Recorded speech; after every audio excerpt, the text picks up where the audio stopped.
Hello, Namaskar, welcome you to the SAAR Analysis. I am Chaman Nayak and here's my take. What if the most important geopolitical alliance of 2026 wasn't signed in Washington, Beijing or Brussels, but a Pacific island of nation less than 1 million people? Well, history rarely announces itself with military parades. Sometimes it begins with treaties. Well, I am talking about Australia and Fiji. Well, Australia and Fiji have signed two landmark agreements. The first is Ocean of Peace Alliance and second is Vuvale Union. Together, they represent far more than diplomatic cooperation as they quietly reshaping the strategic map across Indo-Pacific. And behind this agreement lies one central question: is Australia building the Pacific first credible security architecture before China can establish its own? Let's dig it out. For nearly 2 decades, China has expanded its footprint across Pacific through infrastructure financing, port construction, security agreements, and political engagement. Today, Chinese trade with this Pacific island has multiplied several times over compared to early 2000.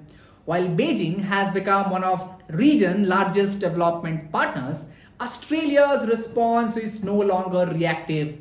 Now, it is becoming structural. Through Ocean of Peace Alliance, it effectively commits Australia to Fiji's defense if country faces any external aggression, while it stops short of NATO-style treaty. Its strategic message is unmistakable. Canberra is drawing a security line across South Pacific.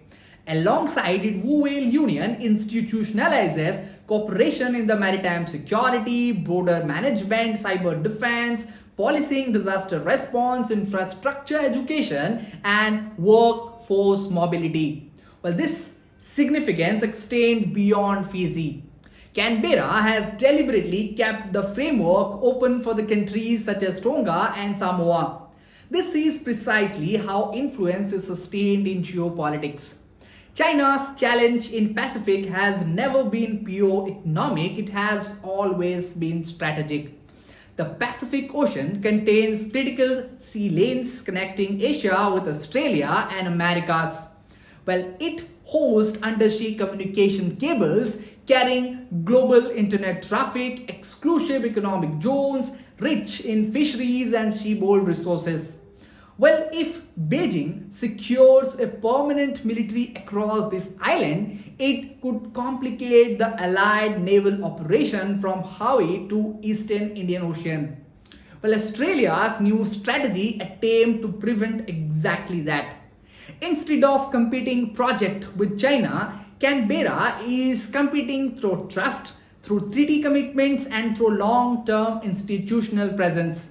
Now, this reflects a broader shift in international politics.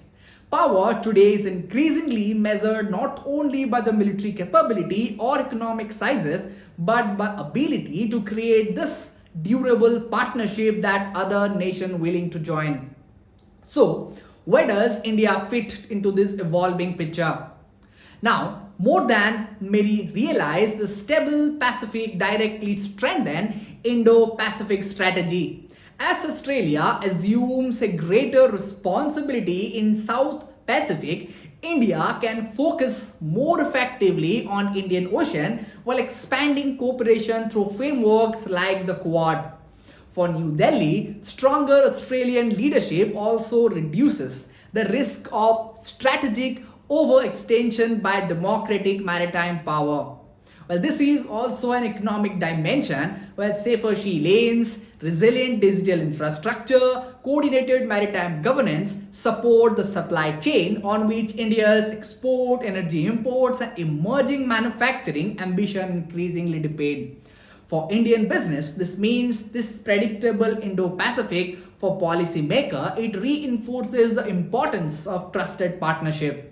Well, the treaties is not simply about Fiji, it is about defining who writes the strategic rules of the Pacific before the next power crisis arrives. China spent years of expanding its influence through infrastructure. Australia is now responding by embedding itself through alliances, and in geopolitics, infrastructure can replace institution, far harder to disclose. Well, the future of Indo-Pacific will not be decided by one confrontation or one naval deployment. It will be shaped by alliances that quietly determine trust, that quietly determine access, and most importantly, that quietly determine the influence. Australia-Fiji partnership is one of those moments. Not because it changed today's balance of power overnight, but because it may define the shapes of Pacific strategic order for economic decades to come. That's all from today's analysis. I will be back with another episode. Till then, thank you for watching this.